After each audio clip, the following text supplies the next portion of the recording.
Hello, everybody, and welcome to Friends of the Force, a Star Wars podcast.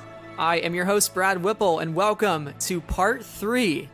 If you've made it this far, God bless your soul. I don't know how, but welcome. Welcome to our finale for our coverage for From a Certain Point of View, The Empire Strikes Back from Del Rey Publishing. 40 authors, 40 stories, celebrating 40 years of one of the saga's best films, and super excited.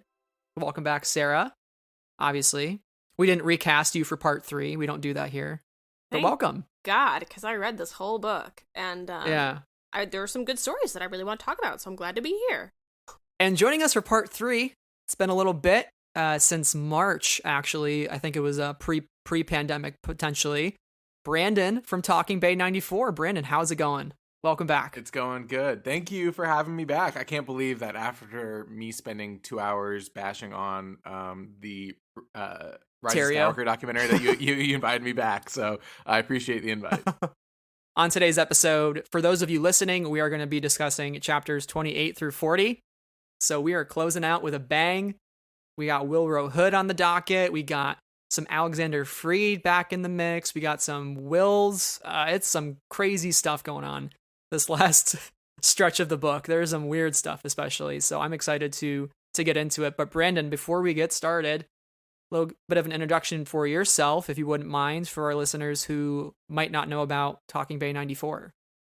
Yeah, I'm Brandon. I'm the host of Talking Bay 94, which every week I just interview someone that worked on Star Wars, whether cast, crew, or creator, as I like to say. So it's a lot of ILM, visual effects legends, or actors, or writers, but it's just every week is someone that I think is interesting, but that had to work on Star Wars in some official capacity. So that's Talking Bay. And if you hate my voice during this podcast, I edit it thoroughly, and you barely hear me in my actual episodes. So that's my disclaimer here. If you hate this, please still check out Talking Bay. That's how the magic happens. I've been there. Don't worry. So yeah, it's a great podcast, and you also just did your three author roundtable with Delilah Dawson, John Jackson Miller, and Tracy Dion. So for those of you listening, I'd recommend checking that out as well after this. And you interviewed Gary Whitta, so FactPov coverage has been really great from a lot of different sources recently. Yeah. So it's just been awesome to see the community rallying behind this book. I'm excited. Brandon, I want to hear from you before we get started too. Empire Strikes Back, where do you kind of consider it in your overall Star Wars favorites? And why do you think it's such an important and monumental film in the Star Wars saga? Yeah, so I love Empire Strikes Back. I grew up in a great period where I was able to see the special editions, and then pretty much immediately after see Phantom Menace and kind of be a sequel trilogy kid. But for 3 years, my main movies were the original trilogy. So The Empire Strikes Back has always been very important to me. And then even if you go from a visual effects perspective, or just like the risk that Lucas took to make Empire happen, it really is like the biggest independent movie of all time, right? He risked literally everything that he made on the original Star Wars to make Empire. And so it all had to be literally better than the original in both content and also in how much box office it got. And it did. Like it was the riskiest thing Lucas ever did, and it worked. And that's how he was able to finance the rest of everything he ever did. So for all of that, like Empire has a very special place in my heart. I think it used to be my number 2, and then Last Jedi came out, so it's now my number 3. But it is like just a very, very, very special movie for me, and so it was really nice seeing them continue the as you guys call it, FactPov, treatment for it, because it was really, really fun. Have you watched the movie since you finished FactPov, as the cool kids would say? I have not, and that's a great idea, because I don't know about y'all, but during this whole quarantine, Lucasfilm and Disney or whatever, I was like, hey, we're putting Empire back on, whatever, and like I'm not going to go to a theater, but I did see it at a drive-in on my birthday. My fiance took me, and it was like the best. It was like the best like possible way to watch Empire again. But that was back in July, so that was a while ago. But I probably will. Maybe I watch that tonight. That sounds like a great idea. I just watched it this morning. It was a trip. There were some moments where I was like, oh, like, the Leonardo DiCaprio meme where he's like pointing at the TV. That was like me for 2 hours. That's great. Like, I know what they were feeling. That's a good idea. Just sitting there in your chair going, well, from a certain point of view, and then, somebody just next to you just punching you in the shoulder to shut up. So that's generally how it goes. Like, literally every time, like, you're like, from a certain point of view that, and you're like, just shut up. Shut up. I'm like, just shut up, you nerd. What did you think of the first Fact Pav, Brandon? How did you think that The Empire Strikes Back compares to that? Were you more excited for this one than you were for the first go around, since you kind of knew what to expect, but also in the context of this amazing film that is pretty rich and pretty dark? Yeah, and I think because I loved the first one and I thought it was such a fun idea, and I was like, if that never happens again, that's a great thing that they did, because I grew up reading like the Tales from Jabba's Palace, the Tales from the Cantina, Tales from the New Republic, and those were very like formative because it really brought credence to like a lot of the background characters that I loved and that I still obviously like gravitate towards in terms of who I interview and who I talk to. And so I was very excited when they announced this new one, because I was like, oh, like the first one was great. The audiobook was also great for the first one. I haven't listened to the audiobook for this one yet, but I really enjoyed kind of the whole experience around it. And this one really did not disappoint, and we can talk about final ratings at the end, but I really I like powered through this because I loved getting this whole new look at it. So yeah, I will say, as somebody who has listened to the audiobook is also quite excellent for this installment. And I was talking about it in our part 1, but the comic is narrated in the audiobook with a lot of noises. And it is like the best a minute and a half, because the comic isn't in the first audiobook, but the comic is in this one. And I think that that's just great. I love it. Oh, that's awesome. Is that like Dagobah ASMR, basically? Yes. Yeah. Mm-hmm. It is. I would listen to it. Dagobah lo-fi hip-hop beats. Put that on YouTube and make a bunch of money. Yes, let's do it. Dragon Snakes needs a study too. So now that we've talked about just kind of the Fact Pav overall, Brandon, what were your specific thoughts on this installment? Why did it work for you? What didn't work about it? What surprised you? And what are some of your biggest takeaways from Fact Pav ESB? Yeah, I mean, the biggest difference between Star Wars and Empire in my mind, and it translates to the page as well, is that there aren't as many, let's say, background characters or aliens or whatever it is, right? In A New Hope, you have the Cantina. In Return of the Jedi, you have Jabba's Palace and the Ewoks. And so there are a lot of, like, people that might have had an action figure but never really have had a story. And with Empire, it's a little bit different, right? You do have Echo Base, but no aliens per se, right? Besides the Wampa and the Tauntauns. And then you have a lot of Empire stuff, and then you have kind of the Bespin section of it all, which we'll be talking about. And so it was interesting to me going in. I was like, what are they going to be talking about? Who are the focuses? Because in my mind, the first Fact Pav was more like alien creature based, which might have just been my bias. But then moving into the second, I was like, oh, how are they going to kind of tell 40 stories out of Empire, which seems to me more streamlined. But they proved me wrong. So what I found interesting about this book too is it focused a lot on ideas of like hope and rising up, and it's interesting to present that idea in a story where the Empire is striking back and where they're going to be winning, and it's going to be a bad ending relative for the rebels. But I think that was really cool to have so many of these stories baked in with the idea of hope and holding on to it despite like some of the worst conditions possible and some of the worst losses. And yeah, even like a city like Cloud City, building out some of that culture and that having like things like a workers' revolt and learning about actually like the ordinary people of both the rebellion and of Cloud City who are affected the most probably by the actions of the Empire, not just the heroes. Like the heroes are able to escape off Cloud City. They're fine. They're going to go off and fight some more adventures, but the people on Cloud City are occupied for quite some time in the wake of that battle and that occupation. And it's going to be a long, arduous journey for them, and we get to kind of see how it affects them even the most. I don't have a landing permit. I'm trying to reach Lando Calrissian. Oh, wait a minute, let me explain. You will not deviate from your present course. Rather touchy, aren't they? I thought you knew this person. Well, that was a long time ago. I'm sure he's forgotten about that.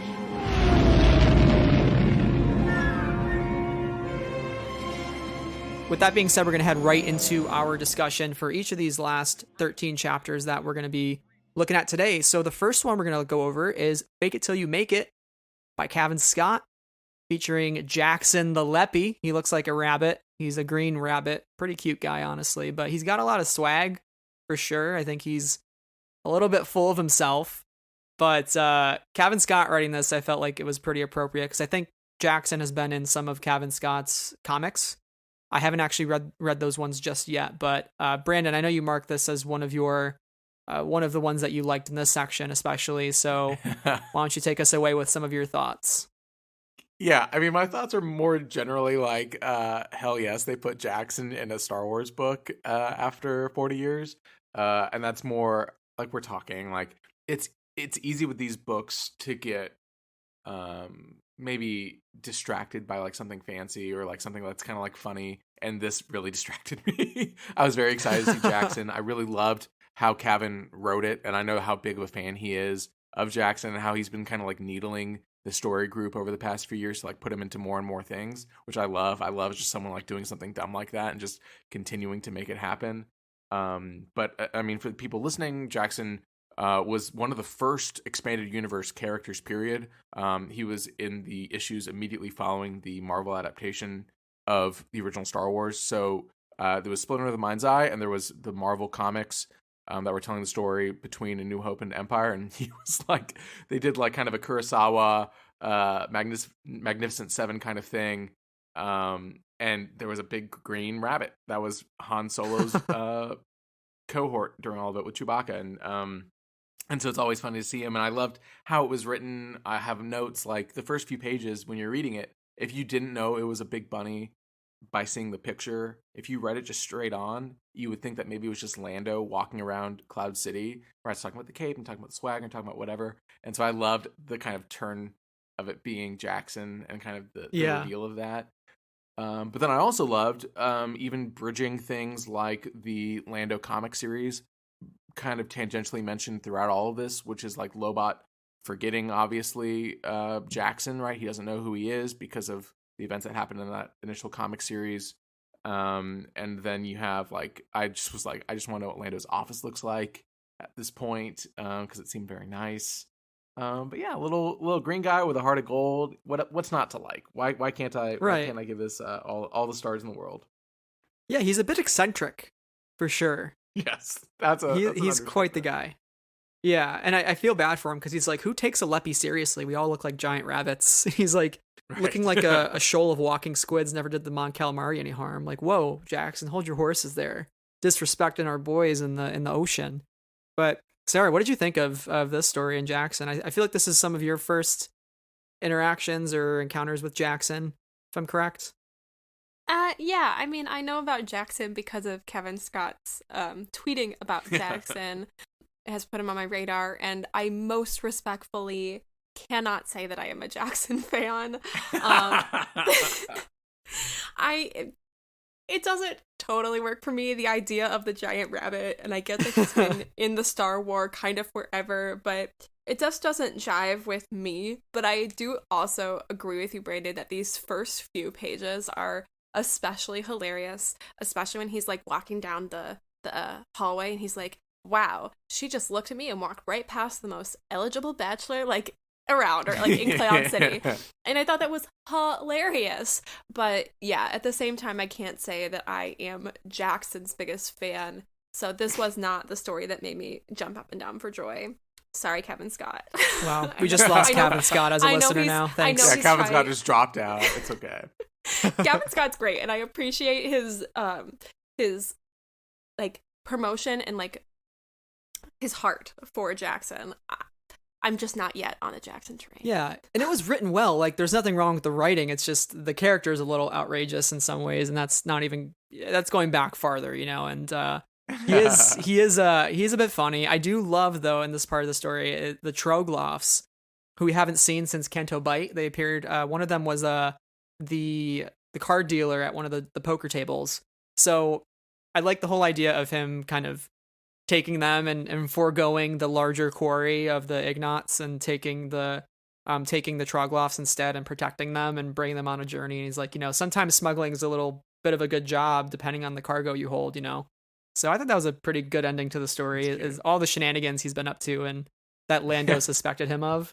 So it was a nice heel turn, or it was actually a face turn, or I think you would call it in wrestling terms. The opposite of a heel turn. Opposite of a heel turn. A hair turn. Oh, got him. I will say that I also appreciated the storyline with the Trogloffs and how they got out of that really sticky situation by putting them all like in the suitcase or the briefcase. I thought that was pretty funny. And the audiobook really goes all out on the Jackson Rabbit voice. Oh no. It's a bold choice, and they went for it, and I have nothing but respect. But that might be part of the reason why I'm like, ooh, this story, I like can't get into it. I can't do it. Well, now I'm gonna listen to this audiobook. You sold the audiobook to me. Do you know who narrates it? It's Sean Kenan Elias Reyes, who does that one. He also does the Dragon Snake Saves Are too. So shout out. Oh, gotcha. See, what a champion. What a champion. He rocks. Honestly, he does a really fantastic job throughout this. He does a lot. He takes on a lot of different voices. I'm here just to convince y'all to be Jackson fans. So yeah, you're doing a great job, honestly. Episode. Yeah, I really am evangelizing on behalf of Kevin. So it's good. Well, I will say though, this is Kevin's last bit of writing before the High Republic in just a couple of months. So I'm very excited for him to both write a comic book and do a young adult novel, I believe, in later, or adult novel actually for Del Rey in the summer of next year. So that's amazing and exciting. So speaking of outrageous things in space, you would think rabbits would be where we draw the line, but what about Darth Vader eating? Who would have thought?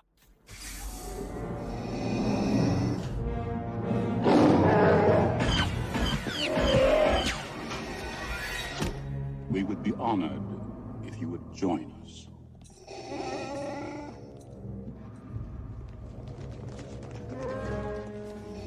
I had no choice. They arrived right before you did. I'm sorry.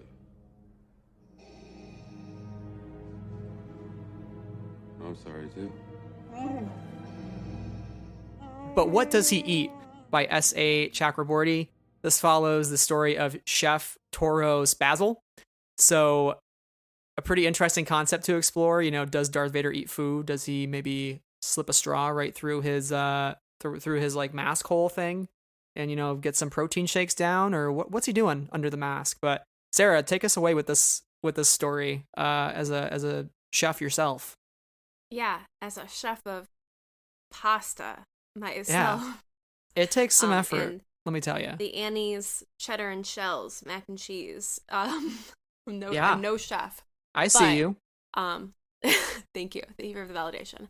I thought that this story was really interesting, and I really appreciated S.A. Chakraborty asking this question and answering this question, because when we get to this scene in the movie, right, I believe there's like stuff on the table, and like it's the world's longest table, and you're like, well, what are we actually here to do?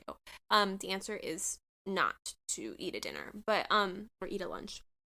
But some of the things that I really enjoyed about this story were the chef herself, Toros Basil, yeah.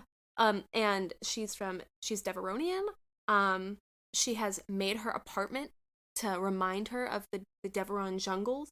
And I love that. And they talk about their contract. She's like, I work with my full team. And Lando's like, not today. I thought it was pretty funny.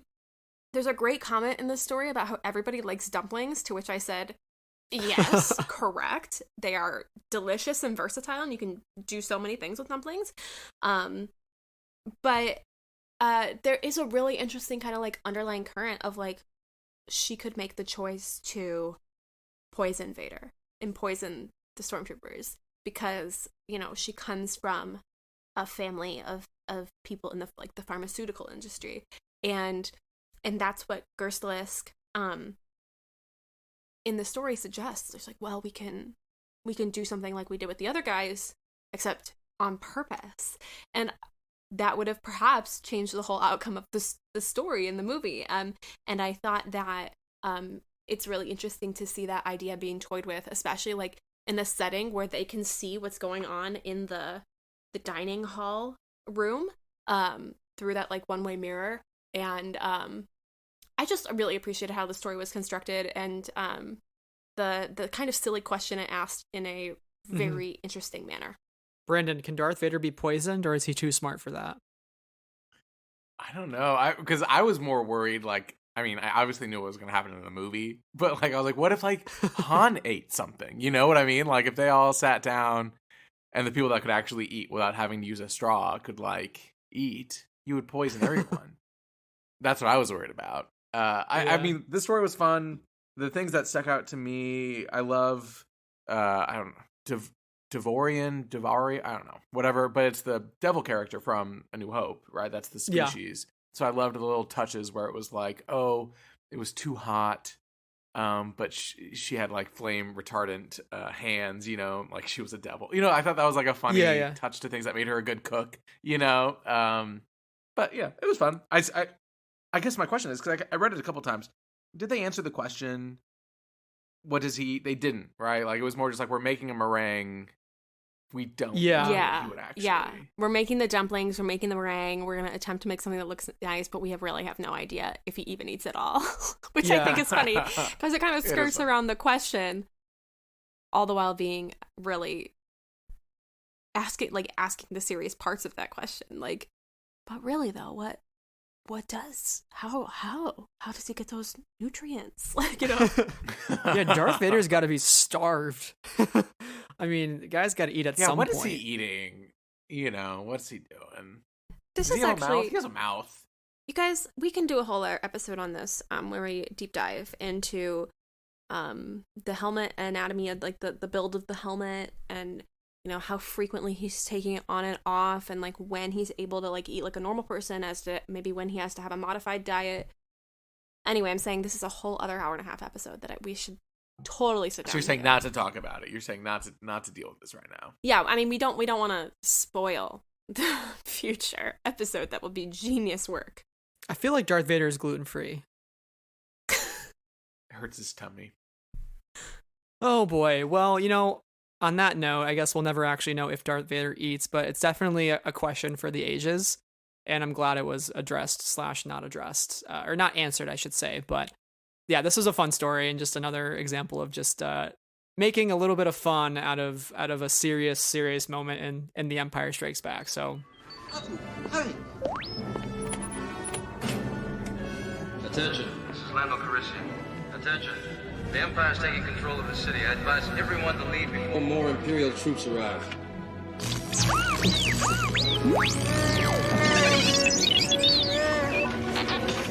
This way. But don't blame me. I'm an interpreter. I'm not supposed to know a car socket from a computer terminal. Our next story is Beyond the Clouds by Lilium Rivera. This story follows the character of Isabelia, and it's a great story about, there's a workers' revolt that happens, which I found really interesting, because I mean, Cloud City, you don't really get to see much of the social dynamics of the citizens, but they're rising up against, you know, capitalism and Lando kind of controlling everything for Tabana gas and having to kind of work your way up from the bottom to the top. And Isabelia thinks that being a bounty hunter is the easy way out, that she can just join Boba Fett. You know, she's kind of entranced by him throughout the entire story and really wants to meet up with him and live a life of bounty hunting. But everybody's like, get out of your delusions. That's not going to happen. You know, he's on to the next job, one job after another, and he's not going to care if you're with him or not. You know, join a real movement.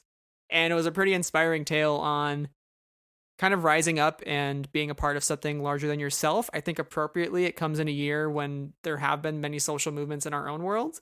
So, and I've talked with Lilium recently, and there's an interview with her coming up soon, but she kind of had much of the same to say in terms of this just being a story of really just making a choice to be active and to stand up against, you know, oppressive regimes, especially the ones that occupy Cloud City. But Sarah, what did you think of this story?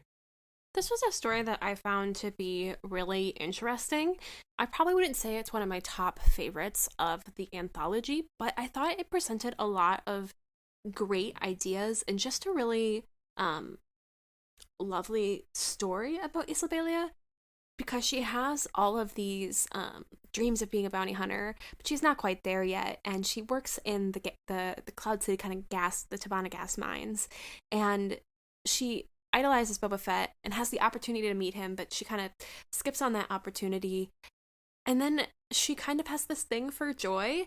I really appreciate yet another LGBTQ plus I hesitate to say romance because it's not quite a romance, but LGBTQ plus inclusion in this anthology and in Star Wars in general. And like Joy brings her on this whole different path of like getting together with this workers' revolt and learning about this other side of her work in the Tabana gas mines that she hadn't considered because she was so focused on being a bounty hunter. And so I appreciated kind of both of those aspects coming together in this story. Brennan, did you have anything else to add for Isabella's story? No, I mean, this one didn't work as well for me as some of the other stories did, but I agree with what you said, Sarah. I think the turn of her first focusing on Boba Fett and being a bounty hunter and being kind of a fan without really dealing with consequences or dealing with like any further ideas, and then that turn of her like finding something worth fighting for and finding something that's worth her passion and her time, I think is a really compelling story to tell for a character that we had never met before. Because I was worried initially when it was pitched. I think it was pitched when they were first announcing everything. I was like, this is like Boba Fett's biggest fan or something. I was like, oh, like that's not the best thing I've ever heard. But the progression of her character really did serve the story. So, and it really went from kind of something that is very selfish. You know, I think bounty hunting is a very solitary, isolated, kind of selfish pursuit. In some ways, and then turning into this community and really focusing on her own community and the change that she can make there instead of, bringing in bounties for the fame and the glory or whatever. And so I appreciated the change in focus there. Yeah, she was kind of opportunistic initially, but realizes that's not always the best sort of future to have. Absolutely. So our next story is No Time for Poetry by Austin Walker. So this follows Dengar in IG-88, or as Dengar refers to him, Iggy, which I found highly entertaining. But this was a funny story because you kind of have the sass of the IG robots, which we obviously know much of from The Mandalorian and just how silly and sarcastic IG-11 is. But now placing it in IG-88's tone and his kind of wildfire sentience, as it's referred to, like don't mess with IG droids because they are pretty brutal. And Dengar is just totally irrational. He's really dangerously optimistic. He's just kind of all of the traits that you don't want to have when you're trying to negotiate very delicately. He's very just hot-headed. And I think that's why it's kind of a funny story, because the IG droids definitely look down on organics, and Dengar kind of thinks of himself very highly, very astutely, and they follow the fake Millennium Falcon, thrown off the trail from Boba Fett on purpose. So I think this is a lot of fun. But Brandon, were you happy to see more from IG-88? Because we really don't see him talk at all in Empire Strikes Back. I'm pretty sure he's asleep on the Star Destroyer. Well, and he is. I mean, this is behind the scenes stuff because I interviewed the guy that sculpted him, and it was literally just like it was just a motionless sculpture that they put on the bridge and had one guy just like turn the head a little bit, and that's it. So that's what we get. But what I love about this story, even if, again, this is not like if you were like, hey, what's your top 5 stories in the book, whatever, it's not. But what I love is the melding of Empire with Mandalorian, and you get little things like I read this in Taika's voice, right? And then I also loved the inclusion of Beskar and that whole part of the mythology, because that really was never explored, obviously, with Boba in the past. And so I love kind of now creating new narratives based on what we're getting with The Mandalorian and tying it in closely with the original trilogy. So those are my key takeaways from the story. Sarah, I know you're not a big bounty hunter gal, but did you pull anything from this? Yeah, I wrote, this one's kind of fun on the back of my because I think what made it enjoyable to read, even if these characters aren't types of characters that I'm particularly interested in, is the fact that it was a banter between opposites, and they clearly have different different outlooks on what their relationship is and different outlooks on the terms of their arrangement in general.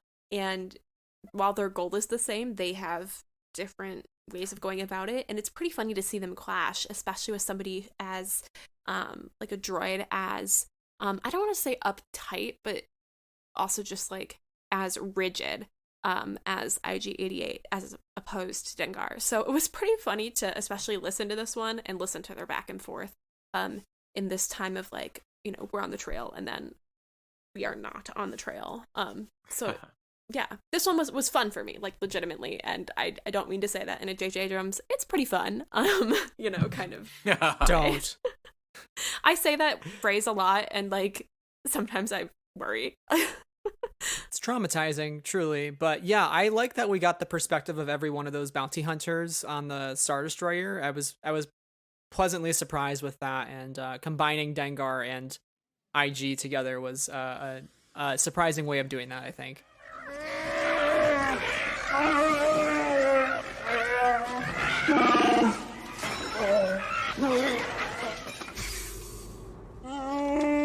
What happened? So our next story is Bestman Escape by Martha Wells.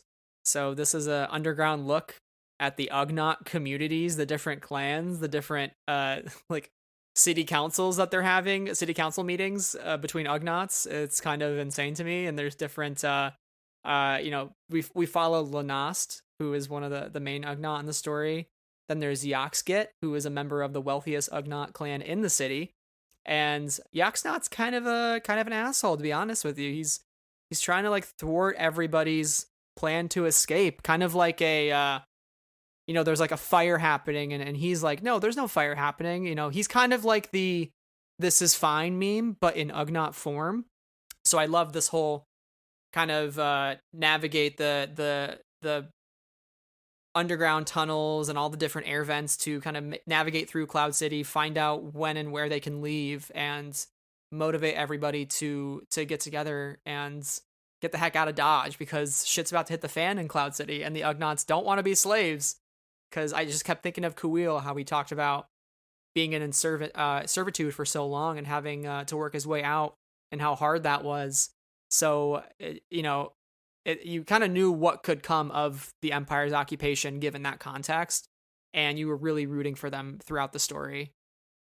Sarah, what did you think of the Ugnaught clans? I thought that this story was enjoyable, and that the clans were probably the most interesting piece of this, because it seemed like they were really I don't know too much about the Ugnaughts and Ugnaught lore throughout Star Wars canon. I'm not necessarily a details person, but I did appreciate getting to know more about the clans in which these units, these kind of like family units, all came together, and how the reason why they didn't get the information that like shit's hitting the fan is because like the one uncle kind of had like, I believe he had some Imperial sympathies, and so they just like didn't tell the entire clan about it, and it took them a while to get going. And I appreciated just seeing this different side of Cloud City and Bespin in general. So those are my main takeaways from it. It wasn't one of my favorites of the anthology, but it certainly wasn't a bad read at all. Brandon, I know you love your, you know, behind the scenes. You just interviewed Misty Rosas, who plays Kuil on The Mandalorian. You're an Ugnaught fan. I'd love to hear your perspective on Ugnaughts. I feel like you have some stuff to bring to the table.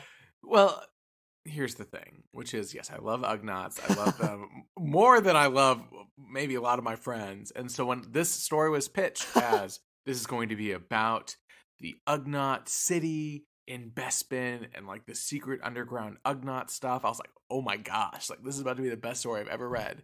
And so maybe my expectations were too high going into it with that thinking, because it really didn't hit for me, which sucks, because I really wanted to like love Ugnaughts even more than I already do. Yeah, I mean, that's my key takeaway. Like, it was fine.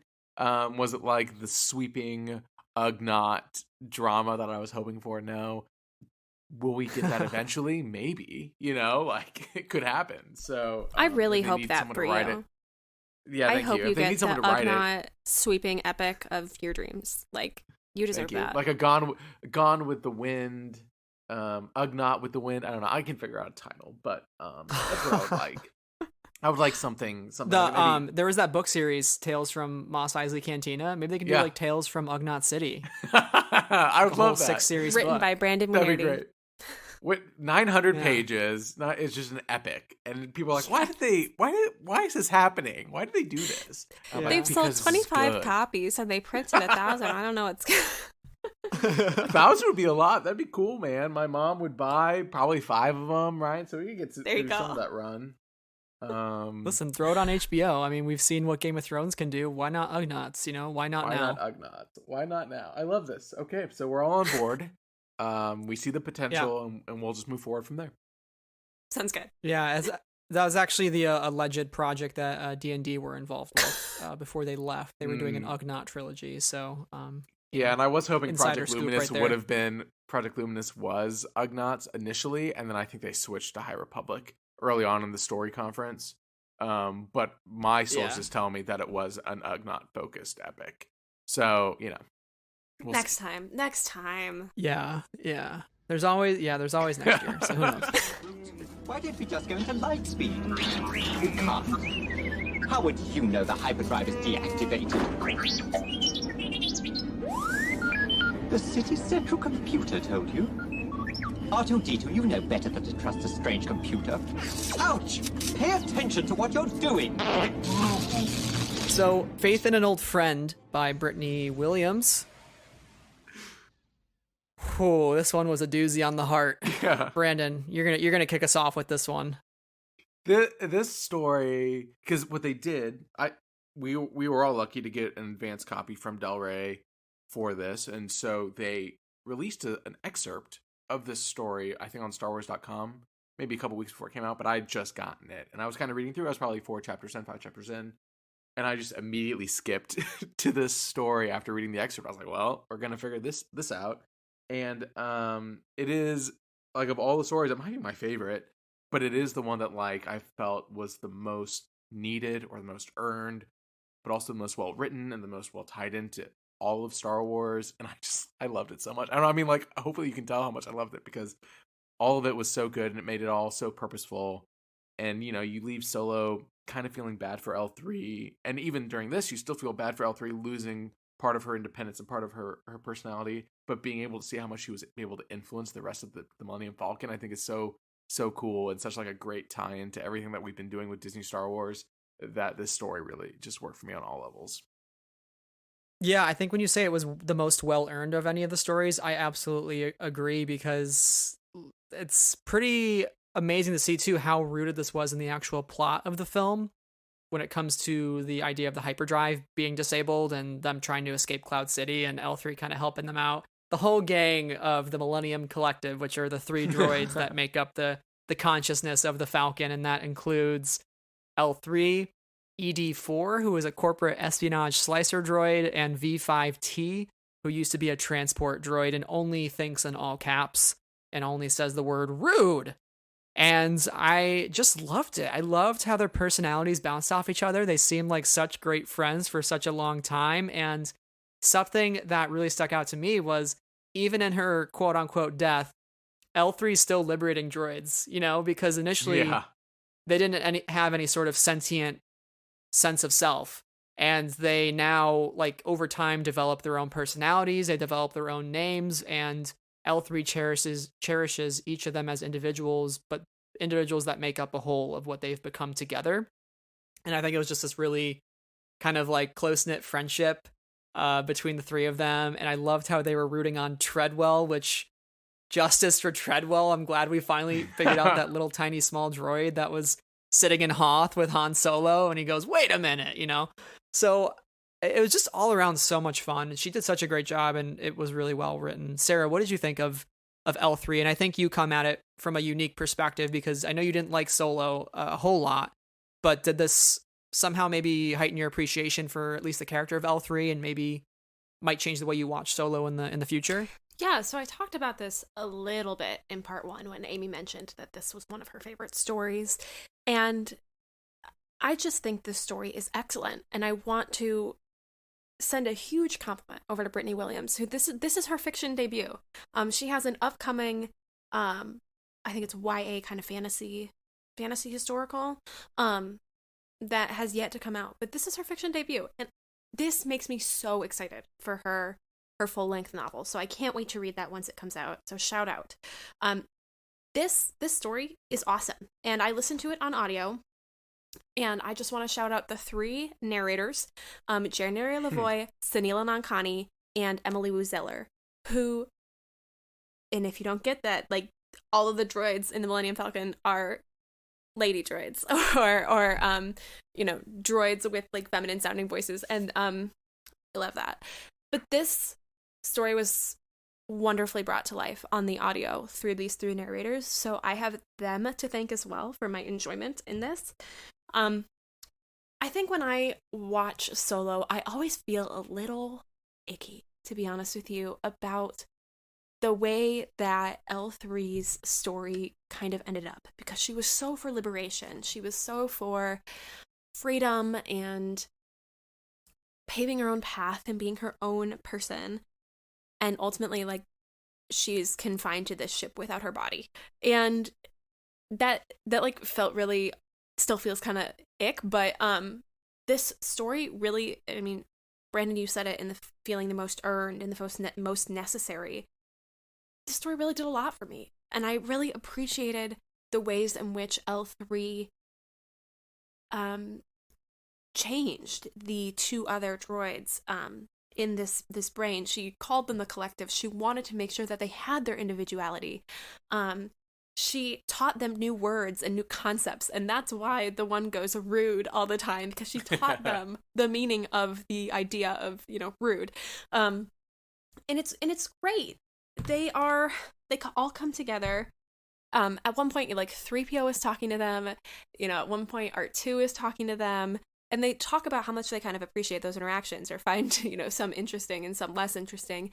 And then when Lando came on and gave the salute and clearly was reminiscing about L3 in that moment, I felt that added such depth. And also the moment where L3 showed the map of Kessel to Lando, and I was like, oh no, this hurts. So hurtful. So I just have, like, nothing but good things to say about it, because I really think it did a wonderful job of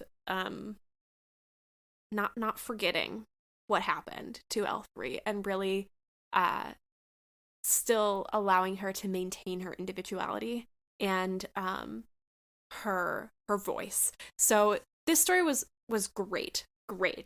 10 out of 10, Brittany Williams. Thank you. 10 out of 10, I agree. The story does a good job, too, of balancing L3 being mad at Lando, but also cherishing him still, much of the same way as before. And, like, one thing that stood out to me was L3 saying she wanted to shout at him. Ask him why he'd risk the Falcon after he'd uploaded her consciousness to the ship's computer. Ask him why she had mattered so little when she had given so much to save them, to save him.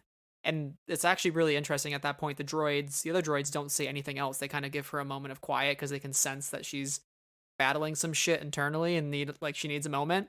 But then Lando says, never gamble with something you can't bear to lose. So I think he really feels a lot of regret, and probably in his young kind of naivety and just being totally full of himself and thinking he could cheat his way in a card game, lost the Falcon. And I think he regrets that quite a bit.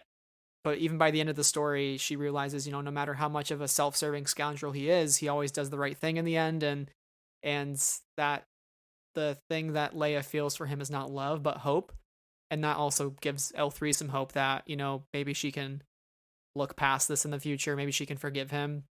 Because they're going to be flying together for quite a bit here, and later in The Rise of Skywalker, we know there was a scene with Lando on the Falcon, and it got deleted, and it would have been a really great scene. So this whole story kind of felt like a making up for that moment we didn't necessarily get on screen, but I love every second of it.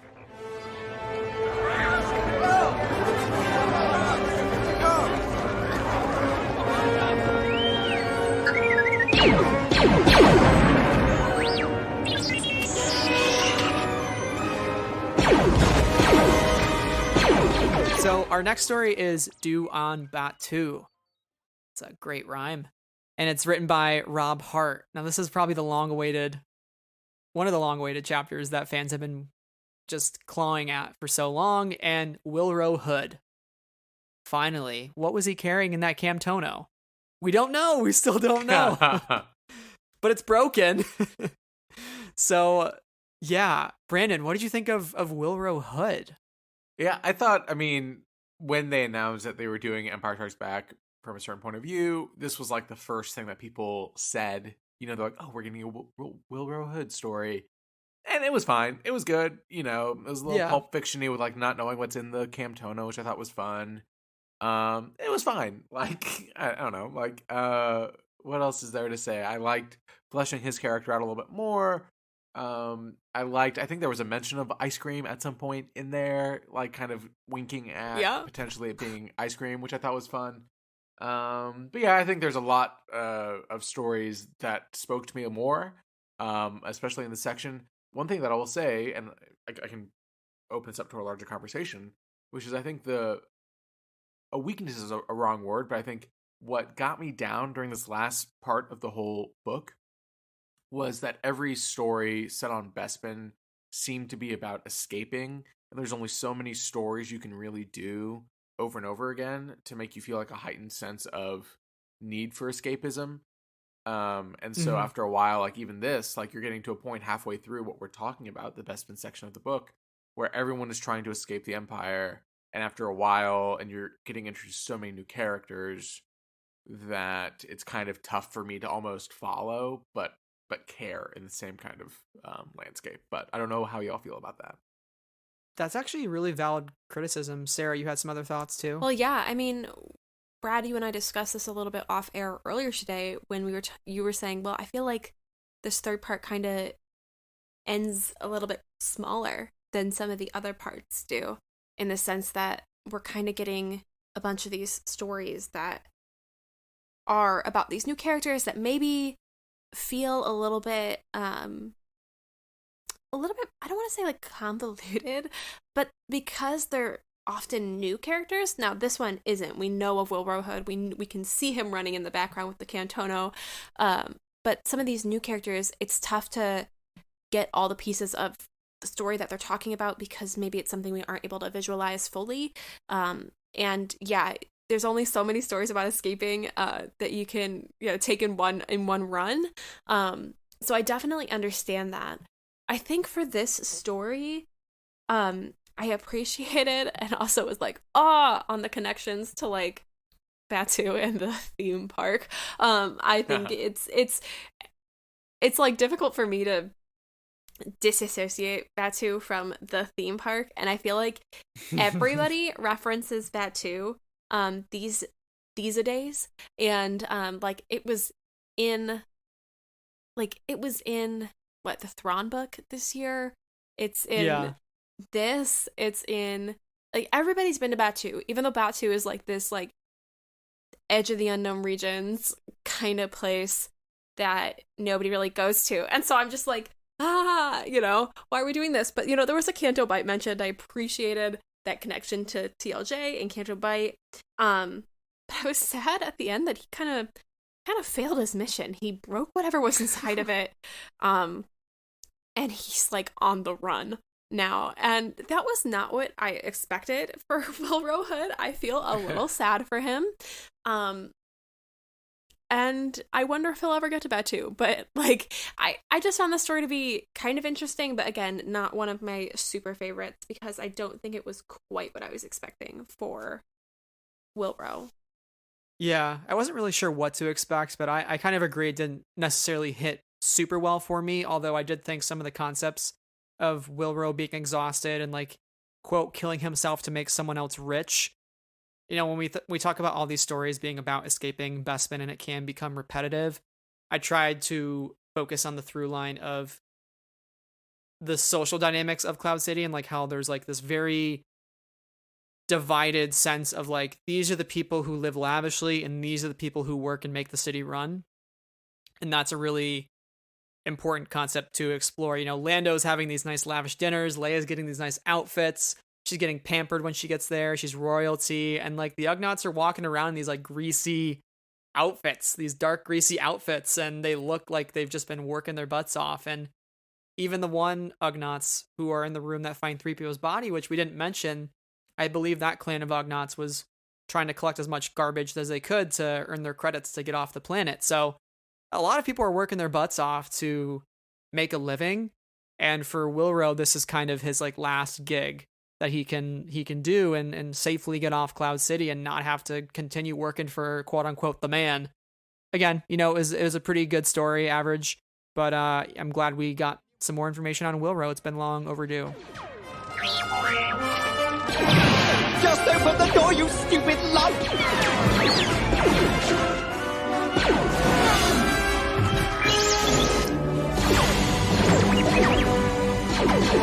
I never doubted you for a second. Wonderful!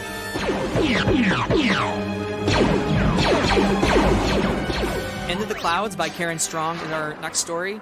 So I also interviewed Karen. So if you want to listen to that interview, it's in our podcast feed at this moment. I actually really enjoyed the story because it takes us into Jaylen Siri's life. She is the daughter of a Tabana gas mogul. And her whole life, she's kind of lived in wealth and not really felt like that's for her. She kind of wants to go on this other adventure. She yearns to be somebody else. She wants to pretend to be a rebel princess. But there's this one guy, this scoundrel named Dresh, who is kind of her dark side in a way. The guy that kind of wants her to take a risk and to go outside of her comfort zone and really doesn't think of her as in the bad ways that she thinks he does. But he sees her for who she really is, and who she really is somebody that's full of surprises. She'll pick up a blaster and shoot a stormtrooper, which, what a critical point in the story. That was just so much fun for her to pick up a blaster and just be like, yeah, I did that, But I just another instance, again, of somebody making a choice to take a stance, fight for a side, and that's a pretty common theme that we're seeing in this portion of the book. Sarah, you have some thoughts on Jaylen Siri's story. Yeah, I really enjoyed this story quite a lot, actually. I wrote at the end, I wrote, cute and romantic. Like, I loved it.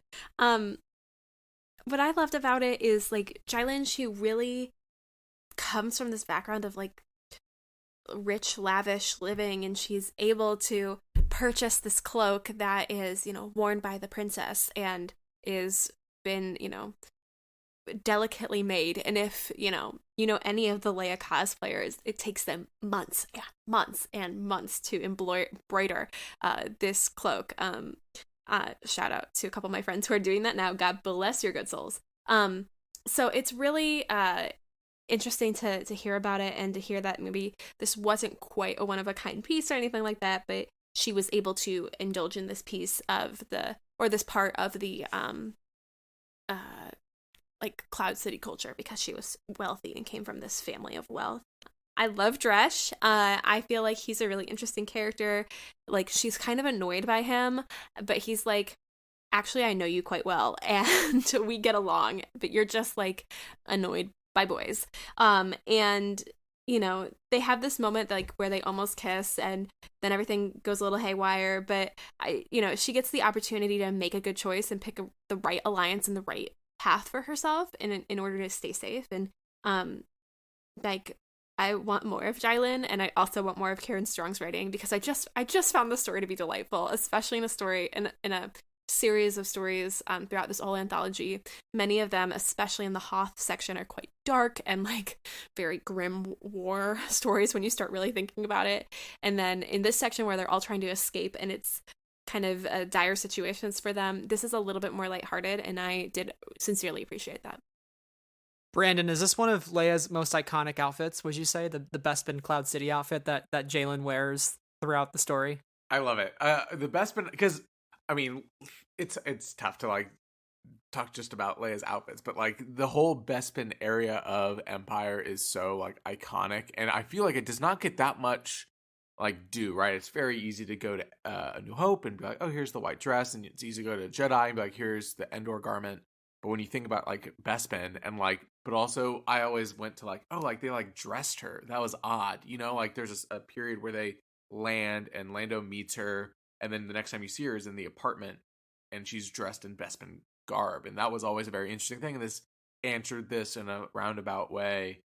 But yeah, I love. I mean, every Leia outfit is the best, but this one is especially one of my favorites.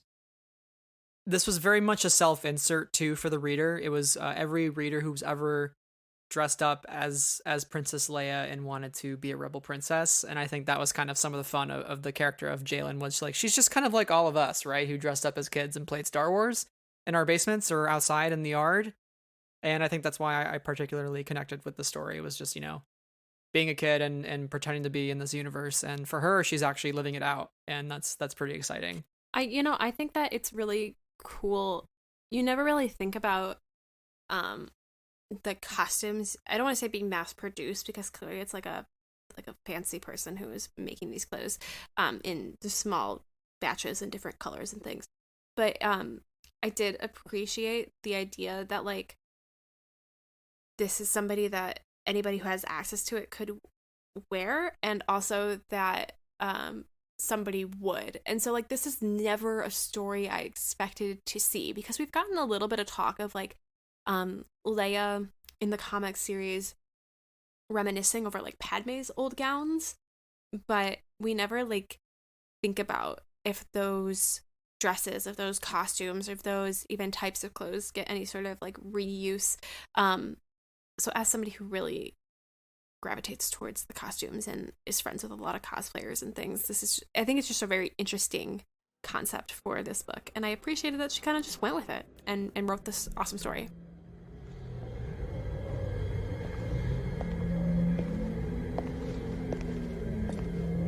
You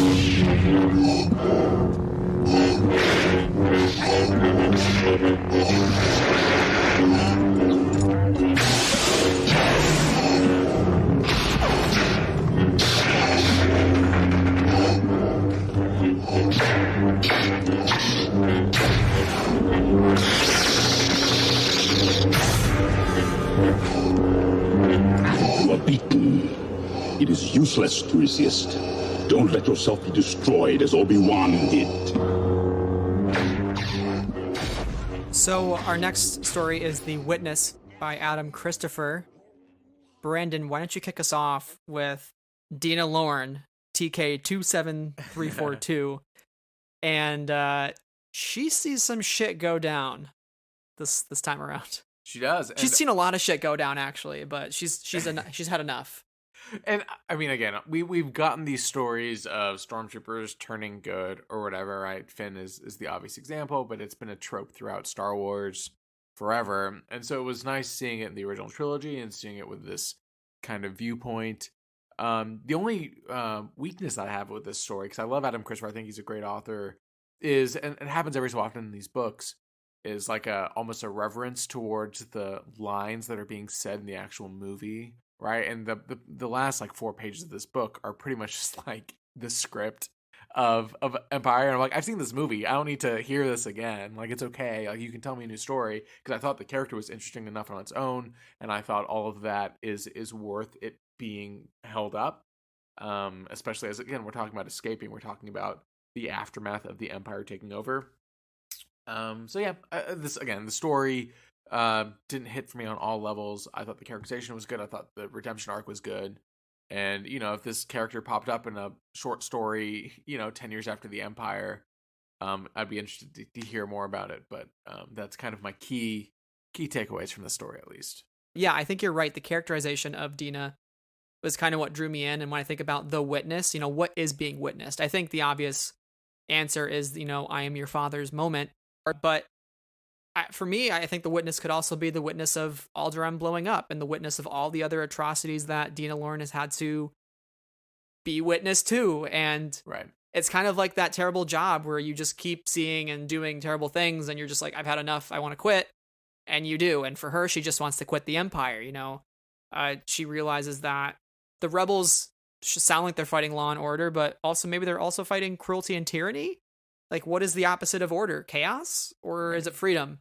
And I thought that was a kind of perplexing question to put out there. And I thought one other quote that stuck with me is, their survival rate for stormtroopers in battle often wasn't great.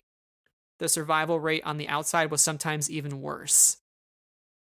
So that was pretty alarming. It kind of hinted at some really bad mental health problems that stormtroopers can face, even on the outskirts, and that, they're not always conditioned for these sorts of things. And for Dina, that's definitely the case. She's not willing to see anymore. Sarah, what did you think of the Witness? So I think I definitely like this story a bit more than both of y'all did. And what I also really enjoyed the characterization of Dina and her recognizing the difference in or just being shown the difference in the fanaticism over Vader versus like, I'm here because I have to be there because I've been conscripted, or people who chose to go through the academy, like that's discussed in one of the earlier stories. And so I definitely thought she was really interesting. And to be honest, I really heckin' enjoyed the crawling through the events and witnessing all the battles, and then her not knowing what was said. But she's like, something just happened here, but he's yelling no, but like I literally don't know what he said because the wind is. That part was funny when he yelled no. It's always funny. Yeah, that was great. But like, a lot of these, so we get a bunch of new characters in these anthologies. We get a bunch of characters that we see for just a moment, or literally like a fleeting glimpse of these characters. And what I appreciated about this one is, she's not a main character, but she's, I'm going to overuse the title. She's witnessing all these events, and she's just like, she's on the sidelines like we are as movie viewers. We're sitting on the sidelines of these events that we're watching unfold on our screen. And so I just thought that this perspective and this kind of story was a bit different than anything we got in the rest of this anthology. And for that, I just appreciated it. I thought it was a fun story. She ultimately chooses a different path and defects and, watches all this happen. And, like she's made this choice, and I think it's really interesting, and I agree that I'd be really interested to see a story from her 10 years down the line where she is or what she's doing and how she feels about her time. And also, if she's heard any legends about what happened, because I think part of the really interesting thing that we get in a story like Heroes of the Rebellion is that legends about Han and Luke and Leia have already started forming, and that their stories are crossing the galaxy. So I'd be really curious to know, just like a really small random thing, I'd be really curious to know if she's heard stories about what she saw and if she could dispute some of that. Well, Adam Christopher is writing the new adult Mandalorian novel, which comes out from Del Rey. It got delayed till next October, so I will say I'm super excited for that. It's going to be original story, so Adam Christopher, I cannot wait. It's going to be exciting. Do you think Dina shows up? She better. Like, I want it. Well, here's the thing. Like, that's a possibility, right? If he's dealing more with Rebellion, if he's dealing more with the aftermath of Empire, I could see him doing this story to plant a seed where maybe she's not a main character or even a secondary character, but someone that he interacts with that you're able to kind of go back and be like, oh, 2 years ago you wrote this story. Honestly, it's a big brain move. That would single-handedly get me to like be completely on board with that novel. Not that I'm like, I don't have any problem with Adam Christopher's work. I'm just not really a big Mandalorian fan. But if this character showed up, I would probably jump out of my seat and be quite excited because and I would read the book, because I think that would be a really interesting planting of the seed. Like, instead we got a mention of the Great Hyperspace Disaster. I do love it when we get nods to projects that we either know are upcoming or don't even know are upcoming yet. So that was like a big great move. So now I expect it. So if Adam Christopher doesn't do it, Brendan, I'm blaming you. Yeah, blame me, please. Send all of your complaints to talkingbay94@gmail.com. Yes, we don't get enough of I don't those. actually know if that's your email. Is it? I think I have that, but yes, please send it there, because if I don't get it, well, yes, send them there anyway. If it's another Talking Bay 94, they deserve them. So it's they fine. deserve stealing my IP. It's fine. So speaking of witnessing things, Sarah, we are witnessing the great rise of Alexander Freed. This man, he is writing some good shit. Has been writing some good shit. He's written for Alphabet Squadron, Twilight Company, the Rogue One novelization, and now he's back writing the story, The Man Who Built Cloud City. I love Alexander Freed. I'm very glad he was included in this book. This story was crazy. I don't even know what to think of it. It was one of those things where I was just like, I have no idea what I'm reading. It was like chapter 8 of Shadowfall. Yeah.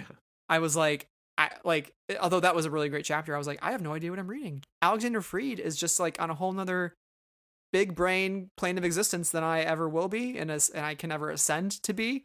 But I love how it starts with the words treachery, and it made me think of the lighthouse in Willem Dafoe just shouting the word "hark" over and over and going on his long monologue. So I was getting some pretty heavy lighthouse vibes from this story, but what I took away from it, kind of the overall big picture idea, is how we treat those in our society with mental health issues. Like, what do we do? The king in the story definitely gets treated like a person and somebody that is likable and that Lando does like, even though he might not always show it. And at one point he says, get this guy out of here. I can't take his delusions right now. It did present that kind of interesting topic or talking points. Sarah, what did you think about the man who built Cloud City? Well, first of all, we have to acknowledge the Alexander Freed supremacy. It's true. He just is excellent. And if you listen to our Shadowfall review, we hype him up for like 2.5 hours. I love the Alphabet Squadron books. This story, though, wasn't my favorite. And I think I just couldn't find what I was looking for out of it. I do agree that I also really loved the beginning, starting with treachery. And I love that, he was giving proclamations throughout this. But I really didn't know how to quite feel about this one. And this is a story that I really feel that I would appreciate hearing from Alexander Freed, and knowing what his thought process was behind this story and, what he was working to get at, because I if he's been on any podcast, please guys link me to them. If you're listening, I'll call him right now. I'll see what. Please do, yeah, Brandon. No, like if anybody knows if he's been on any podcast super lately about this, I'd be super interested to listen to them because I always appreciate hearing his thoughts. But I didn't know quite what I was supposed to take away from the story, and I know he said that this was quite out of his realm as well. So yeah, I don't know. I was unsure quite of the truth of the story, and I think that partially is the point.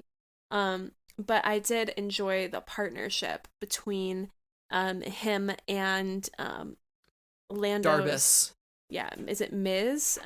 Yep, Darbus Miz. He's one of the wing guards. Yeah, and how they go together throughout this story, and there are points when Miz, listens to him and goes with him, and other points where he doesn't, and I found that to all be very interesting. So yeah, I don't feel like I have super settled thoughts about the story at this point.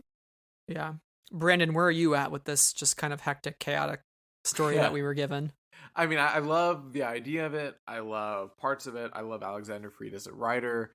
I think my issue with a lot of these stories, again, like we were talking about earlier, since there aren't as many quote-unquote background characters to tell points of view from, you have to create characters, right? I don't think this man showed up on screen, as far as I'm aware. And so when you do, it has to feel earned. It has to feel like an important part of a story. Even though this whole book is about relatively unimportant stories. But I never was able to really like kind of get into it. And again, we go back to what I was talking about earlier, like needing to escape for 10 stories in a row. After a while, I was like, okay, like it was fine. The ending was nice when it kind of goes to more of a wall breaking kind of action.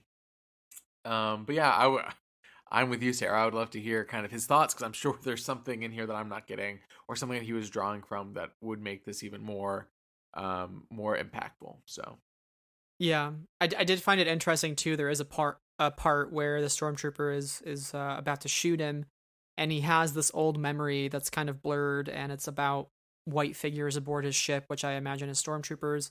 He's got bloody hands. There's an empty cargo bay. Later, an empty purse, an empty house, the boy gone. So to me, it feels like this is a guy who was raided by the Empire, maybe lost his son, the boy gone, or to himself. Or himself, yeah, to like some sort of conscription or just tragedy. He's got blood on his hands, clearly. And he says he found the ring, his ticket to Cloud City. He's got the golden ticket. And a picture of him with a crown on his head in the books his father had read. Presents an idea of maybe this is just some guy who's seen some stuff and is repressing some memories, and in doing so he is creating this very lavish story about himself, that he is like the king The man who turned Cloud City from a gas miner's watering hole to a galactic paradise. I am the king. And I think that's maybe a coping mechanism for him. I think this is some sort of story on a mental health. I really do. And I would love also to hear what Alexander's approach to this was. Mr. Freed's approach. Yes. Somebody add him on Twitter and ask him. I would love to know more. Come on, Friends of the Force. We will talk about it. Hey, later next year, he is writing Victory's Price, so we are going to be doing a lot of coverage. We are not on ready. Victory's Price. We're not ready. We're not ready. Alexander, don't release it, please. Just let us sit in this nice blissful moment of not knowing tragedy. Our next story is The Backup Plan by Ann Toole, and this follows Tal Viridian and Lieutenant Ela Rododin, who by the end of the story, again, this is one of those stories that didn't necessarily hit for me. It was kind of just like a fun tale. It didn't necessarily add anything big, but essentially Tal and Ela works for the Empire, and she's trying to help Tal, who seems like her girlfriend, get out of Cloud City alive, and they kind of pull some shenanigans where it seems like Ela's actually killing her in space, but really blowing up some gas canisters instead, and the story ends with some kinky phone sex. I'll just say it honestly. Like Tal tells Ela to keep the boots on this time. It got a little steamy there at the end, and I wasn't really sure what I was reading anymore, but I just kind of took it at face value. So I don't know what else to make of the story. Brandon, I'll kick it off to you though before I say anything more to embarrass myself. Oh my god, please stop talking. I agree with you, Brad. Not about the kinky stuff, about it not hitting for me. I mean, here's the thing. This story is great because we never really think about what happens to Bespin and Cloud City after the heroes leave. And I think telling that brief story of like, here's what is happening when the Empire takes control of Bespin is very important and very good. And I'm glad that I have that knowledge. I think there were so many new characters, and also we're very close to the end of the book. And I feel like I was getting a little bit of fatigue again with escaping and with people switching sides and all, like the stories that kept coming, that this story really just like did not hit for me a bunch of different times, and having so many new characters kind of spring up at the very end, I feel like I should revisit it at some point, because I think there's some really good ideas in there, including kinky boots or whatever. But that's I'm just saying it like it Kinky Boots, is. the musical. Kinky Boots the musical. In this. Directed by Ryan Johnson. Whoa. It's a good idea. Whoa. One thing that I really appreciated about this one, the story again, is that it showed us both opposite sides and an LGBTQ plus romantic situation. So we got both of those things, and who doesn't love like a star-crossed lovers, like opposite sides kind of a deal? Yeah. I live for that. I really do. And had some Lost Star vibes for sure. Lost Stars, I mean, yeah, all the most romances are star-crossed, except for sometimes that they're not. There are other romances that are also great.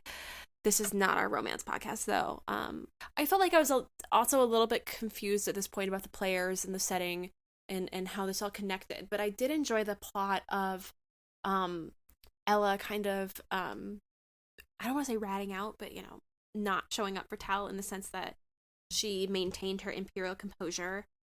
I also appreciated that whole plot where she goes against the Empire and ultimately like blows up a couple of the Tabana gas canisters, but not the whole ship.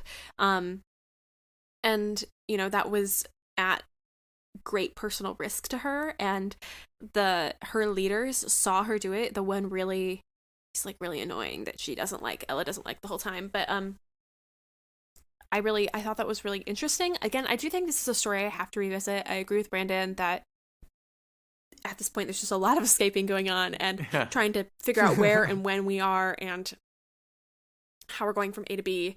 But this is one I want to revisit, and I loved a lot of the ideas in here, and so I want to get it, read it again with a clearer understanding of the pieces, and maybe that would just means reading it a bit slower or just a second read it in general. No, I did find myself starting to speed read a little towards the end because I did start to feel the escape fatigue. But I'd love to go back and reread some of these stories and also take more time with them to really kind of soak it all in.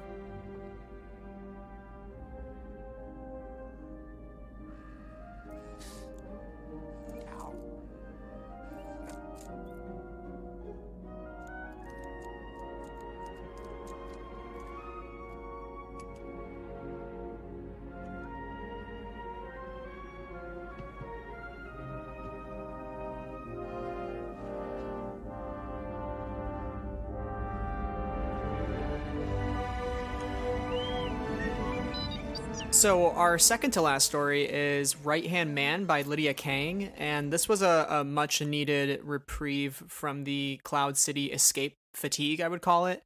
So this story is very much about the interaction between Luke's healing droid and Luke himself, and the dramatic irony that the droid thinks Luke is hurting on the outside, but Luke is actually hurting on the inside also, because he just learned that Vader's his dad. And at one point, I love how Luke just goes, "Father," and the droid's like, "What?" He's like, "Nothing." I was like, Jesus Christ, Luke, try to be subtle. But this was a pretty good story, and I was actually like one of my favorites from the latter half, or latter third of the book, I should say.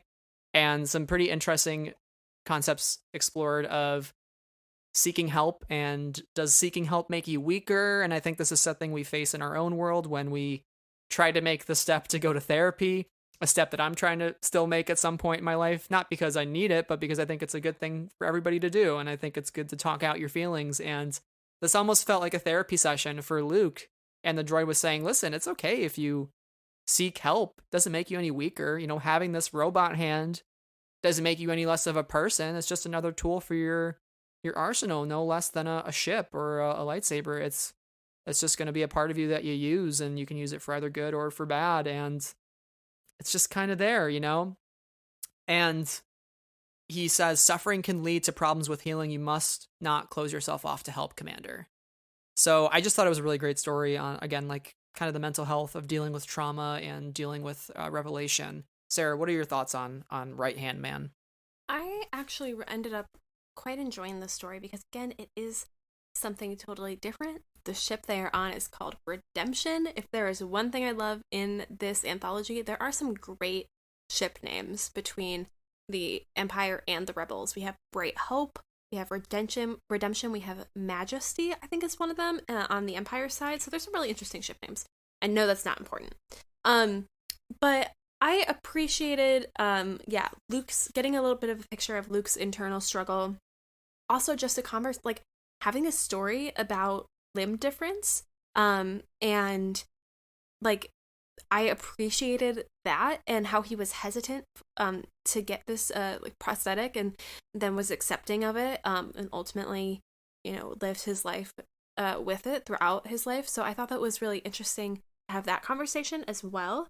I also appreciated the like the jabs that 21B does to the FX droid a couple of times throughout this story. So there are a couple of moments in the story that are really lovely, and I all in all thought this was like a soft, intimate story that I thought on positively and really appreciated its inclusion in this anthology. So shout out to Lydia Kang.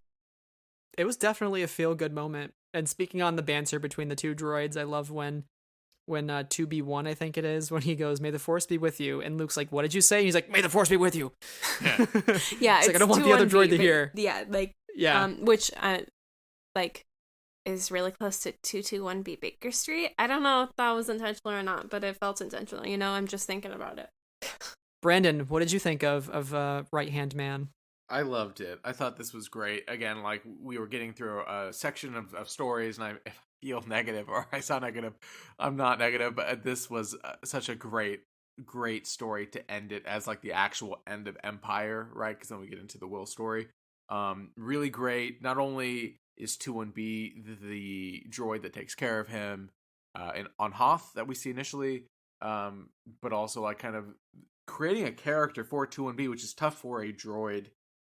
Was very effective and really cute and very just heartwarming, but also served as a great foil for Luke and the trauma, like you're saying, Brad, that he was going through. And like this mini therapy session, because who's really talking to him about all this stuff, you know, like is super impactful and super important. And just very well written. And I really enjoyed it. I read it twice. I really loved it. One of my favorites of the entire book. 21B the hero. May Danny Delk, voice of 2B, please answer my emails. So that's all I'll say. He also voiced, because Danny Delk, not only the voice of 2B, also the voice of Wicket the Ewok in the Ewoks TV show. So I'm like, Danny Delk, you have to come on. We have to talk. Answer Brandon's emails. Come on. We have to gab. Yeah, let's do it. So one day, but it was nice seeing him here. There's actually, I don't know if anyone listening used to read the Star Wars Insider. There used to be a column or a mini column with 2-1-B answering questions, and I believe it was one of Pablo's first like things that he would write. I could be completely wrong. It could be Kevin Rubio, but I'm pretty sure it was Pablo writing as 2-1-B, answering quote unquote fan letters, which I thought was a lot of fun. So I love 2-1-B. I love this story. I don't know what else to say. I feel like I'm rambling. No, that's all great stuff. And last thing I'll add to that is one of the quotes that stuck with me the most. And it was Luke, and he was kind of being like, maybe I was destined to lose my hand. I just thought that was so silly, Luke. Just shut up. You're so idiotic. He's a Skywalker. He's destined to lose his hand. God, yeah. That might have actually been a joke on that. So good catch there. But the droid says, all beings deserve to be cared for, to be healed. Moral perfection is no requisite for care. That would be cruelty itself, as no beings are perfect. So I just thought that was kind of a nice blanket statement of like, everybody deserves to have care, to have access to health care. This is like a right we should all have, and it's important that no matter who you are, where you come from, it's so essential. And even for Luke, even the mistakes that he's made running off from Dagobah and trying to face down Vader doesn't mean he doesn't deserve to not have care. He needs to be cared for. He's in a fragile state right now. He's like an egg that can be easily cracked at any moment. So I just thought that was like a really good feel-good message. So if anyone is trying to get therapy in 2020, please go get therapy. It is the best. Yeah. Let's destigmatize that, because it is the greatest. So if you're thinking about it, just do it. It's the best. Also, if your office offers telehealth via video conferencing or phone therapy, if you're feeling unsafe to go in person, those are perhaps options to you. I also highly recommend therapy. And I will say, because I've been doing FaceTime with my therapist, and it's been super great. And then my fiance has been doing telehealth through her work therapy and doing it through FaceTime during her lunch. So it's great. Everyone do therapy. The best. It is the best. Yeah, now is an easy time to do it, because it's all virtual pretty much, so you don't have to leave your house. I will say 2-1-B really out here saying it's okay to not be okay. Get help, and it doesn't make you any weaker. So great message, great story. Love it, Lydia King.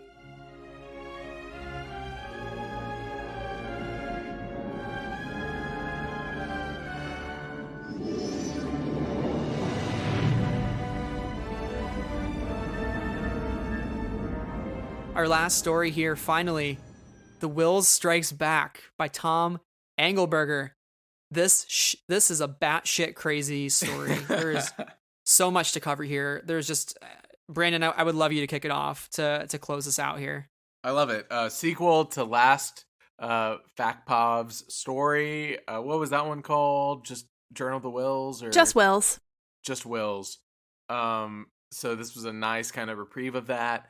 I can never, watching Empire again, I can only imagine what I'm going to think about The Crawl the next time I see it.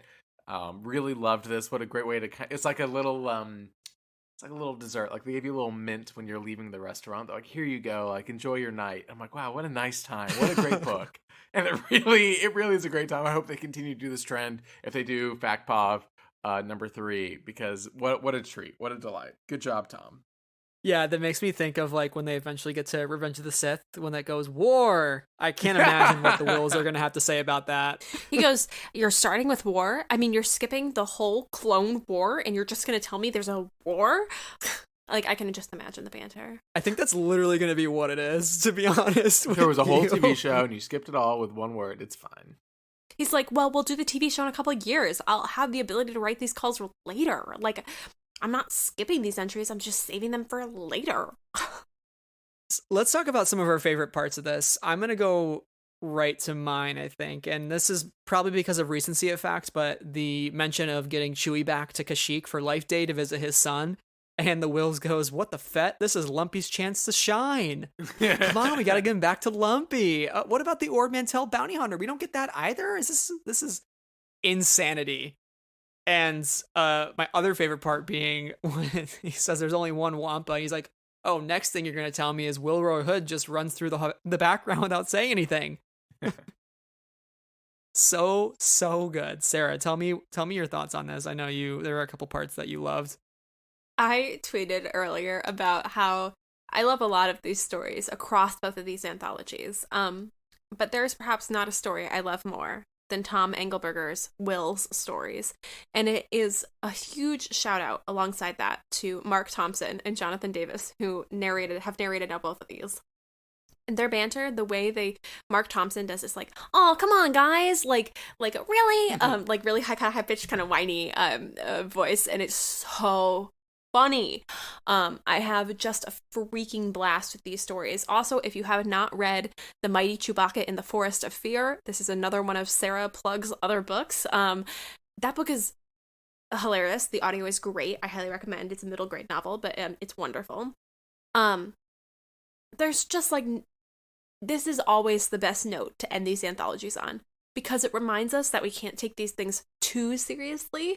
And my favorite part in this is wait, Starfleet? Did you just say Starfleet? Are Kirk and Spock going to show up next? And he goes, I don't even know what Kirk and Spock are. And I was like, yes, this confirms my theory that Star Trek and Star Wars exist in the same galaxy. So I just have so much fun with these stories, and I really think that Tom Engelberger's work in general inserts such levity into this universe, and provides a really fun voice, because like Chewbacca in The Mighty Forest of Fear has a lot of like Chewbacca noises, and like it's great. Yeah. It's great. Again, I highly recommend, and this is probably my favorite of them all. So this one left me with many smiles, many laughs, and I'm really grateful that we have Tom Engelberger writing these stories for us. That's all I have to say. I could gush about it forever, but I probably should shut up. I will say another great moment to really close out the Empire Strikes Back, which is the final shot of the film, is the Wills saying, maybe you should have it end by having Luke and Leia looking out a window feeling sorry for themselves. What a thrill ride. Yeah. Just so great. And it really just kind of speaks to, there is a bit of a depressing aspect to this movie, but also hope. And that's the thing that, 2B1 recognizes as well, as Luke looks like a man with hope in his heart. And, despite everything that he's been through, he still kind of holds on to that. And that's the beautiful part of this film. So any final thoughts on these stories, folks? I mean, this is it. We've come to the end of the road. Brandon, did you have any specific thoughts on this Will Strike Back story? I mean, besides loving it, no. I thought it was great. I thought it was fun. I mean, everything y'all talked about, just dissecting the crawl in a very specific way is just a great way to go about it. What a good time. And then what a good book. Again, like, this is such a great way to end it and make me feel nice and feel good. And I need to feel nice and good. And this whole book did such a good job of telling stories. And even if some didn't hit for me, I think overall I gave it like an 8 out of 10, which I feel is very, like a very enjoyable book. And I've given a lot worse ratings to books this year. And I can't wait to see what they do for the next one. Absolutely. I'm very happy that we got the sequel to the first one, and Return of the Jedi, I would imagine, is going to happen in 3 years. I can't imagine they're going to do 2 and then like stop there. Like, I'll be OCD so mad. in me, yeah. The OCD in me like could not even handle my bookshelf missing one of them. Yeah, instead for Return of the Jedi, we're actually just gonna we're just gonna like do nothing. So we just have the 2, and I'm so glad that you have loved the 2. I'm so glad. And for you completionists out there of your bookshelves, screw you. Suck it. I'll just write my own, and it'll be exactly. It'll be all Ewoks, and they're gonna be like, "You're gonna get a cease and desist letter." I'm like, "It's fine. my bookshelf is complete, though. I'll sell it." Yeah. From a certain point of view, yub nub.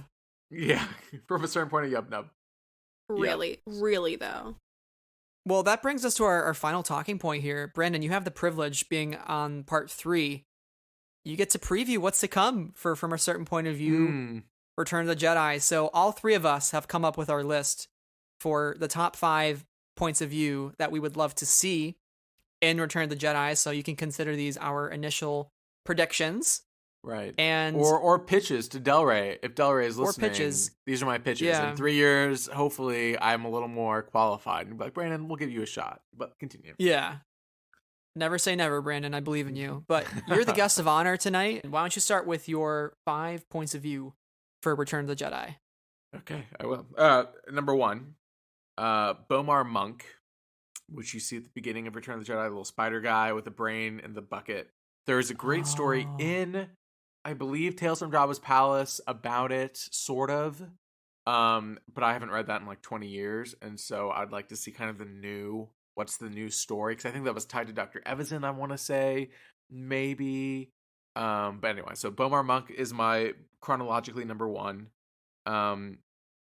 This wouldn't have been my option even 3-4 days ago, but we just saw Max Rebo in the Lego Star Wars Holiday Special, which means he survived Jabba's sail barge exploding, if we're counting Lego as canon. And so I'd love to hear his story about surviving Jabba's sail barge somehow. And again, in Legends, we had Max Rebo surviving somehow, but I think there's an opportunity to maybe discuss his anatomy, his legs and his arms not necessarily being what we think they are. My number 3 is Crix Medine. General Medine, he's the bearded guy in the Rebel briefing room. The only reason I'm bringing him up, though, right, he has an action figure, he's a famous person, he signs autographs at Celebration, he's great, he won't answer my emails. But what's interesting, even reading this book, he is not part of the Rebel Alliance until Return of the Jedi. He's not in this book. He's not referenced. He's not on Hoth. But then he's giving a briefing in Return of the Jedi. What's his story in canon? Because he was like an Imperial officer or whatever. But even then, if you read his Wikipedia, there is nothing leading up to Return of the Jedi. And then all of a sudden, it's like, surprise, he's like a general in the rebellion. So there's a story there, and I want to hear it. So that's Crix Medine, my number 3. Number 4, Poplu, the Ewok, who drives the speeder bike. Played by Kenny Baker, R2-D2. Wow. And so that's the character, because Kenny Baker was supposed to play Wicket, got food poisoning the day that Wicket was supposed to shoot his scene with Carrie Fisher, and then Warwick Davis was like a 10-year-old, and they were like, can you do this instead? And that's like why Warwick Davis is like now the Celebration host and like a big actor, and so I think that's a good story, but I think there's an element in Poplu's actual story, like what made him want to get on a speeder bike, that I think is interesting.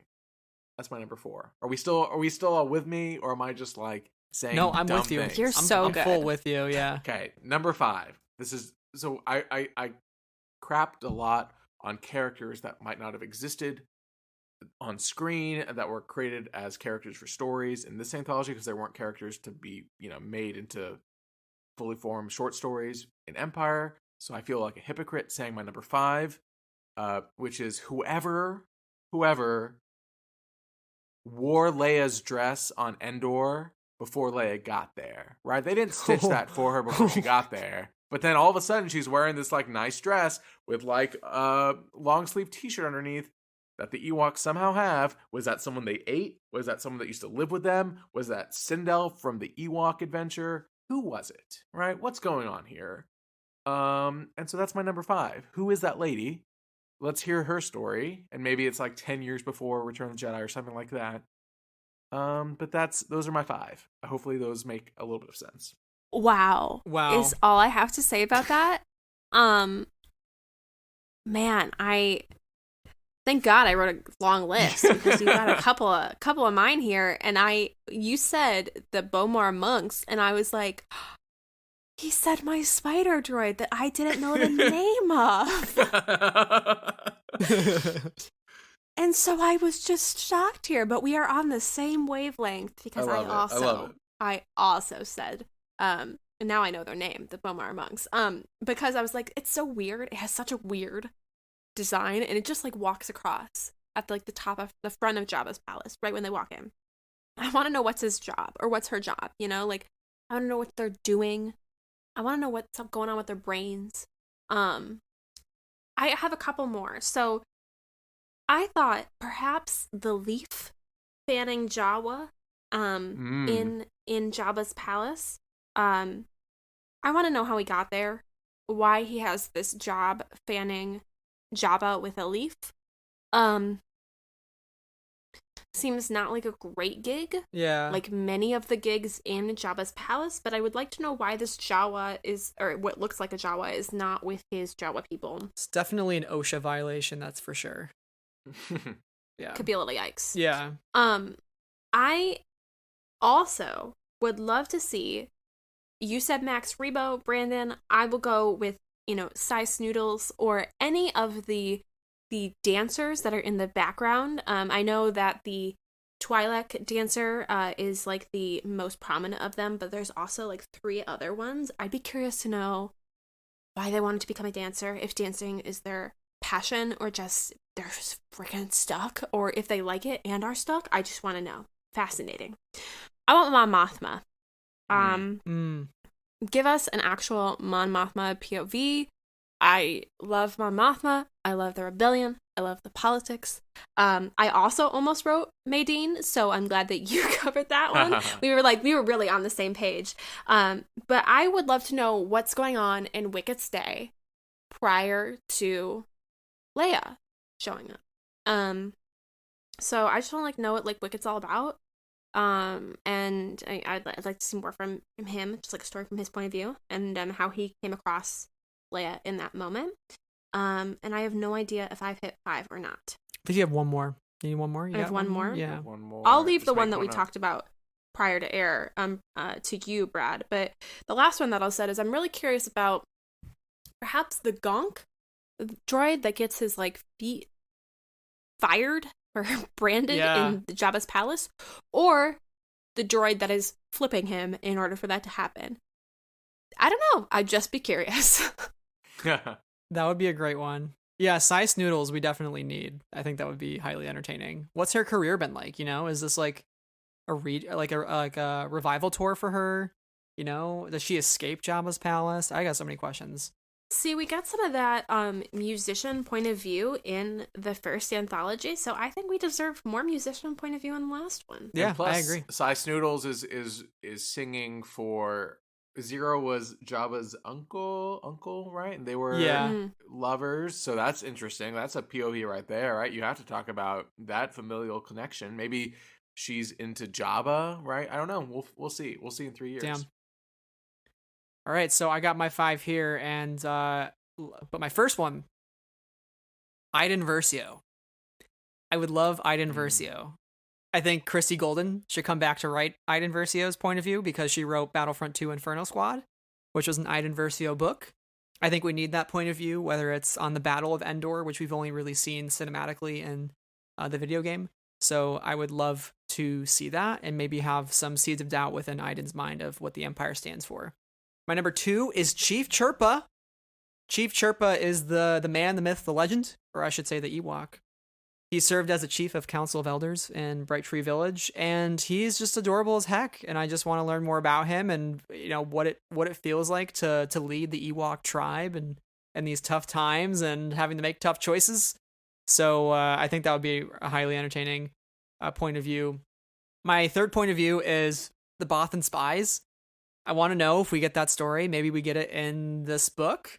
Although I would not also be opposed to making the character of Manuel Both Hands, also known as Manny Both Hands, canon. Originally in Kevin Rubio's The Return of Tag and Banks special edition, Manny Both Hands was the character that stole the plans for the Death Star. So when they say Manny Both Hands died to bring us this information, it's actually the character Manny, last name Both Hands. I had no idea about this. I do love that idea because Gary Whitta has written 2 stories so far, right? He wrote the Ramus story and then he wrote Rogue 2. And everyone's been like, oh, like the Bothans, blah, blah, blah. It'd be funny if he wrote the actual Bothan story for Return of the Jedi. That could be good. Yeah, that could be pretty good for sure. My 4th story would be Ora Marco, aka Pruneface. We do see him show up in Resistance Reborn, so I would love to maybe learn more about him and why he's got the eye patch. He seems just so mysterious. I wanna know more about him. And my 5th one, I was kind of torn on this one, but I love tragedy. and this is the saddest death in all of Star Wars. I want to know about those 2 Ewoks, one of which dies because an AT-ST shoots at it. And then he's just sitting there, and the Ewok's just like, and he's like trying to shake the other Ewok. I want to know more about that couple. I know it's going to be a sad story, but I really want to know. If we're not going with the sad story, though, give me some Force Ghost Anakin manifesting into a ghost and being like, why the heck am I here? And why do I look like myself 30 years ago? This is weird. That would be kind of funny. So, yeah. Sarah, you look very concerned by my choice. I'm a little bit shocked about how dark you went there with the poking at the body, and they died, and what's their relationship, and they're so sad about the poking at the body. Listen, we all know after all the tragedy I read about in this volume, I don't know if I could handle that. There's no happy endings for couples in Star Wars, so just give me the story so I can find some sort of closure on it, 20 some years after the fact. I just need to know more about that couple and what they went through to get there. But it would be a sad story, but maybe the one Ewok that lives finds a happy life afterwards, so you just never know. All right. Also give me Akbar, just saying. Well, that is it for this episode. We went through our Return of the Jedi choices, and that brings us to the end of the road. Brandon, thank you for joining us on Friends of the Force and sticking with us through this arduous 13-chapter process, but we appreciate it. You brought some great insight.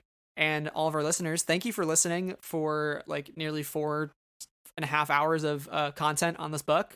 Kind of crazy, but I'm glad you stuck around, and props to all of you. So, Brandon, where can our listeners find you online? Where can they listen to Talking Bay 94? And what do you got coming up in the works? Yeah, Talking Bay 94 you can find anywhere at Talking Bay 94. Luckily, that was not taken.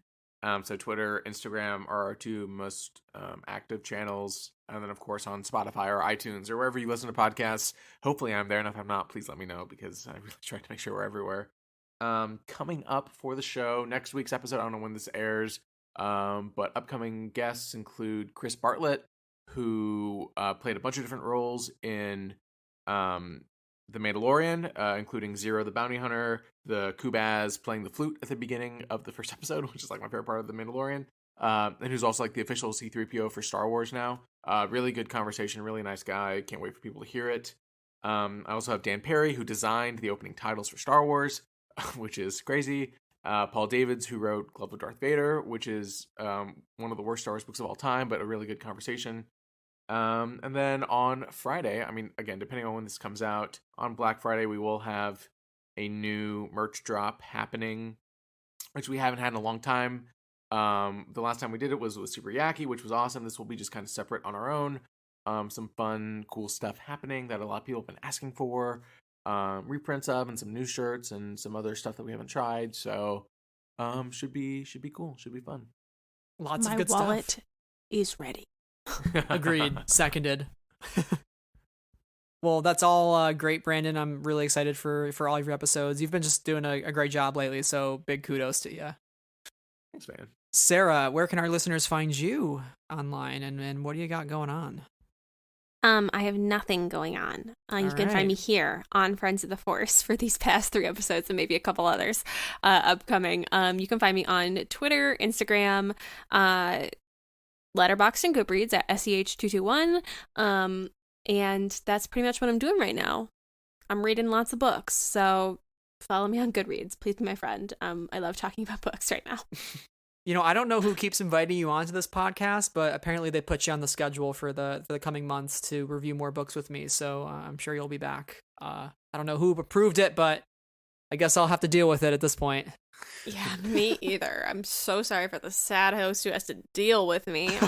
But no, I'm really glad to be here, always talking about books and things, and I'm so glad that we had Brandon join us today. Yeah. Thank you. Yeah, thanks, Brandon. Yeah, thanks for inviting me. This was a lot of fun. And as for Friends of the Force, you can find us on Twitter, Instagram, and YouTube, and make sure to leave a 5-star rating wherever you listen to the podcast. Helps others to join in the discussion around Star Wars. You can support us on Patreon at patreon.com/Friends of the Force. Thank you to Anna, Cheryl, Christina, Deborah, Donnie, Elegy, Jessica, Marie Claire, Marvin, Neil, Rachel, Sarah, and T for making this show possible. And for all of you out there listening, thank you so much for your support. Brandon, thank you so much. And thank you to our previous guest, Maggie, and Amy for also joining us for this incredibly fun 3-part series on From a Certain Point of View, The Empire Strikes Back. And thank you to Delray Books, too, for sending us along some review copies. So that is all for this week, everybody. We will see you next time, and may the Force be with you always.